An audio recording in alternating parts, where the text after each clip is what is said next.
तर माझ्या प्रिय मित्रमैत्रिणींनो, गप्पाष्टकच्या आजच्या भागात मी मोहिनी घारपुरे देशमुख आपलं सगळ्यांचं मनःपूर्वक स्वागत करते. आजचं थंबनेल वाचून कोण कोण इथे आलं आहे?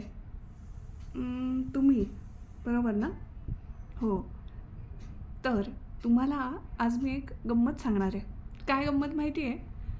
अरुण आणि कर्नल जुलियस नगेंद्रनाथ सिंग यांची गोष्ट.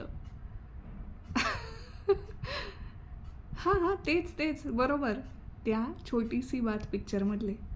ते म्हणतात, जिंदगी को तुम्हें देना है एक जबरदस्त घुमाव. हा घुमाव द्यायचा आहे आपल्याला मिळून. त्याची काय गरज आहे?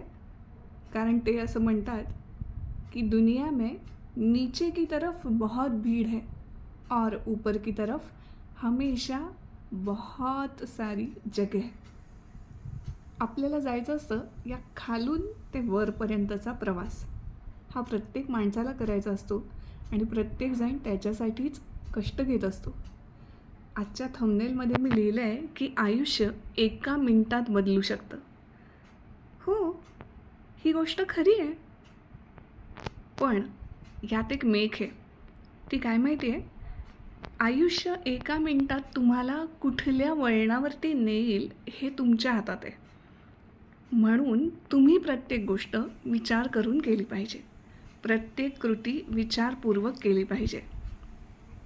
उदाहरणार्थ, एखादा मनुष्य आहे जो खूप आजारी आहे आणि आता तो अगदी मरणोन्मुख झालेला आहे.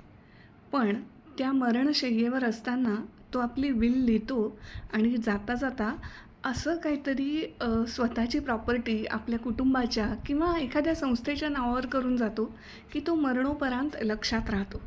भले त्याला जन्मभर तेवढी प्रसिद्धी नसेल मिळाली, ती त्याला मरणोपरांत मिळते. तसंच समजा एखादी गायिका आहे, ती खूप गोड आवाजात गाणी म्हणते आहे, रोज गाणं म्हणते आहे, रोज सगळे वा वा वा वा म्हणत आहेत. पण एखाद दिवशी ती असं काहीतरी भयंकर गाते किंवा असं काहीतरी विचित्र परफॉर्म करते की तिचं नाव सगळ्यांच्या तोंडी किती वाईट अर्थाने यायला लागतं. उदाहरणार्थ हां, हे काही रिअल लाईफशी कनेक्ट नाही आहेत, पण अशी उदाहरणं भोवती दिसतात. म्हणूनच हा जो घुमाव आपण देणार असतो ना आपल्या आयुष्याला, तो कोणत्या दिशेने जायचा आहे ते आपण ठरवू शकतो. आणि बरेचदा काही काही नशीबवानांच्या बाबतीत आयुष्य स्वतःच असं काही वळण घेतं की ते आपोआप त्यांच्या डेस्टिनीच्या नुसारे त्या वळणावर जाऊन पोहोचतात जिथे त्यांना जायचं असतं. मला माहिती आहे, आपल्यापैकी अनेकांना असं वाटत असतं की येस, माझ्याबरोबर हे घडावं, माझ्याबरोबर हे घडावं आणि माझं आयुष्य बदलून जाईल. पण फार थोडे कमी लोक असे असतात इतके नशीबवान की ते जे म्हणतात ते होतं. कदाचित म्हणूनच लहानपणापासून आपल्याला अनेक घरांमध्ये आपली मोठी माणसं हे सांगतात की तुम्हाला जे हवं आहे ना त्याचं चिंतन करा, निगेटिव्ह गोष्टींचा विचार करू नका. याचा अर्थ असा नाही की आयुष्याला निगेटिव्ह बाजूच नाही आहे. आयुष्य दोन्ही बाजूनी आहे, निगेटिव्ह आहे, पॉझिटिव्ह आहे. तुम्ही न्याल त्या बाजूला ते जातं. म्हणून नेहमी सकारात्मक विचार करा. तुम्हाला माहिती आहे मित्रांनो, हल्ली अनेक जणं लॉ ऑफ अट्रॅक्शन खूप फॉलो करतात. जेव्हा ते गोड गुलाबी नावाने आपल्यापुढे आलं ना, तेव्हा आपण ते फॉलो करायला लागलो. पण खरं सांगू, जेव्हा आपण देवाची भक्ती करतो, आपण देवाचं सकाळ संध्याकाळ नामस्मरण करतो आणि आपल्या मनातून काहीतरी तीव्र इच्छा आपण व्यक्त करत असतो आणि ते बरेचदा आपल्याबरोबर घडतं. मग लॉ ऑफ अट्रॅक्शन हे जे पाश्चात्यांनी त्याला नाव देऊन सेलेबल प्रॉडक्ट बनवलं आहे, त्याच्याऐवजी त्यालाच खरं तर आपण काय म्हटलं पाहिजे माहिती आहे का? अंतर्मनाची शक्ती. ही प्रत्येकामध्ये आहे. तुम्हाला ती ओळखता आली पाहिजे आणि त्यानुसार तुमच्या आयुष्याला एक जबरदस्त घुमाव देता आला पाहिजे.